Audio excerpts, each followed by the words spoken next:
మంచిర్యాల జిల్లాలో అంతర్జాతీయ యోగా దినోత్సవాన్ని పురస్కరించుకుని జిల్లా కలెక్టర్ ఆదేశాలతో వైద్య ఆరోగ్య శాఖ ఆధ్వర్యంలో యోగా మెడిటేషన్ అవగాహన కార్యక్రమం నిర్వహించారు. జిల్లా కలెక్టర్ కార్యాలయంలో జరిగిన ఈ కార్యక్రమంలో జిల్లా అధికారులు, వైద్య సిబ్బంది, ఆశా కార్యకర్తలు పాల్గొన్నారు. ఆయుర్వేద డాక్టర్ పద్మజ, జిల్లా ప్రోగ్రాం ఆఫీసర్ డాక్టర్ ప్రసాద్ మాట్లాడుతూ జిల్లాలో 100 ఆయుష్మాన్ ఆరోగ్య కేంద్రాలు, 17 ప్రాథమిక ఆరోగ్య కేంద్రాల ద్వారా యోగా శిక్షణ, అవగాహన కార్యక్రమాలు నిర్వహిస్తున్నట్లు తెలిపారు.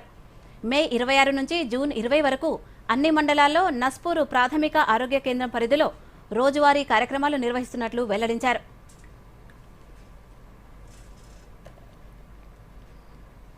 ఇంటర్నేషనల్ యోగా డే సెలబ్రేషన్స్ అనుగుణంగా యోగా గురించిన అవగాహనని స్ప్రెడ్ చేయడం వల్ల ప్రజలకు ఉపయోగమని ఈ కార్యక్రమాలని మోడీ గారి ఆదర్శాల మేరకు చేస్తున్నాము. జబ్బుకి ఏ యోగా మంచిది, ఏది చేస్తే మనకు రిలాక్సేషన్ వస్తుంది, ఫర్దర్ రాకుండా హ్యాపీగా హెల్తీగా ఉండడానికి ఏం చేయాలన్నట్టుగా అన్నీ చెప్పడం జరిగింది. మొత్తం హెల్త్ డిపార్ట్మెంట్ కూడా పాల్గొనడం జరిగింది.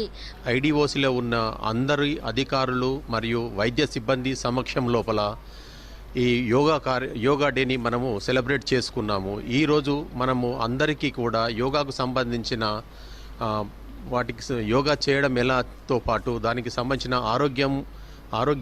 ఆరోగ్యం ఎలా కాపాడుకోవచ్చును యోగా ద్వారా అనేది, యోగా యొక్క విశిష్టత గురించి కూలంకుషంగా చర్చించుకోవడము, తర్వాత యోగా ప్రాక్టీస్ చేయడం కూడా జరిగింది.